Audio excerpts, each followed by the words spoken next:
And therefore, the best Pirates of the Caribbean movie of all time is...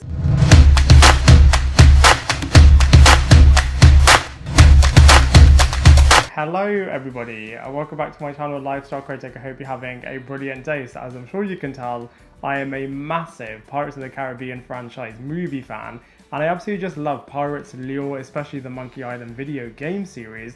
And it's really interesting as both franchises have really inspired one another, and I thought I'd do a ranking of all of the 5 Pirates of the Caribbean movies that have been released thus far, as they are all pretty epic, but I do feel like some are a lot stronger than others, and I'm still really hopeful that we finally get that 6th movie and the spin-off movie as well, as this franchise is just absolutely incredibly awesome, especially when you go to Walt Disney World. I feel like they really do bring the whole Pirates of the Caribbean world to life, and you really do feel embroiled and sent into this absolutely incredible universe. And by the way, you can see all of my reviews for all of the 5 individual movies.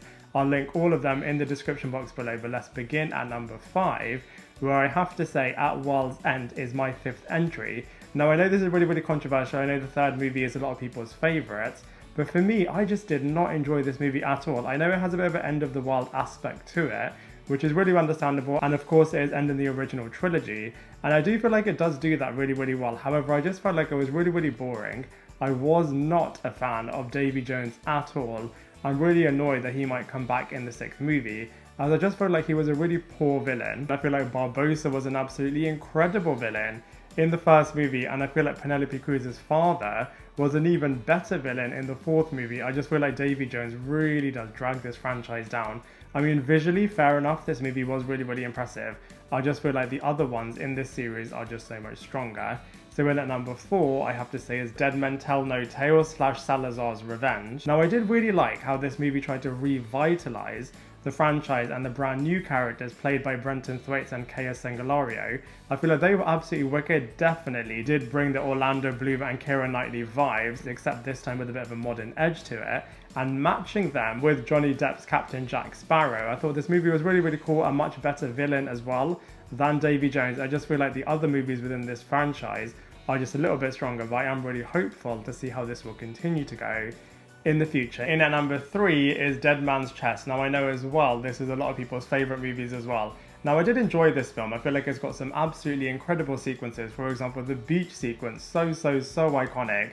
And just seeing all of the battles between all of the different characters, I feel like they progressed everything from the 1st movie really well as inserting new characters apart from Davy Jones into this movie, and I feel like together all of them integrated really well and just created some wicked scenes together. But like I said, very similarly to At World's End, I just feel like Davy Jones is just such an irritating villain. I just did not find him threatening, I did not find him cool at all, and I just feel like he really dragged this franchise down, which is why this movie is just in the middle, as I feel like there are some wicked aspects to it, but I just feel like there are other aspects that really do drag it down as well.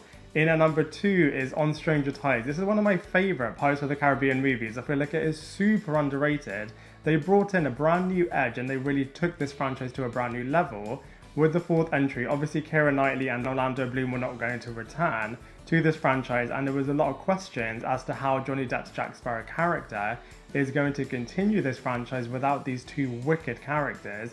And I feel like they did it in such a wicked way in this movie. I feel like Penelope Cruz was absolutely fantastic, a wicked new character into this world, and I feel like she battled alongside the Johnny Depp character so well. Definitely was a match to him and a really great rival / love interest, and I love all of the other aspects in terms of trying to find the Fountain of Youth, having loads of other characters trying to find this as well, all of the battles taking place with all of these characters, having these evil mermaids as well. I feel like there were so many wicked aspects in this movie, and I just feel like it is criminally underrated, and I'm really hopeful that we do see this character returning, as the end of this movie did leave it a little bit open-ended. But in at number 1, of course, no other movie is going to be as good as the first one. Curse of the Black Pearl was such a wicked movie and just magnificently kicked off this incredible franchise so brilliantly, such iconic characters.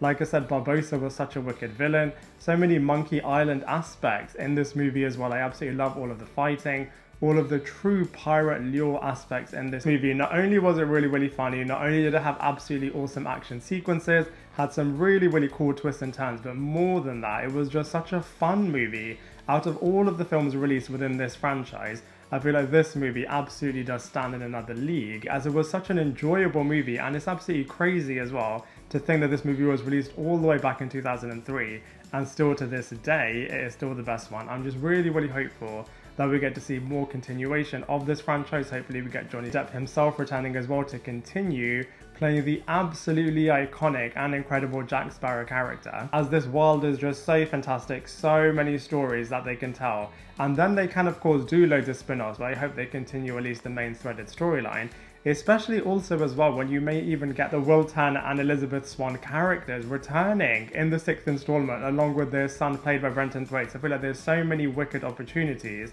that they can continue this franchise, and like I said, if you want to see all of my in-depth reviews, then you can see all of them linked in the description box below. But now I'd love to hear from you. What is your rankings? What are your thoughts of my rankings? Let me know everything that you think in the comment section below. Otherwise, I look forward to seeing you in my next video.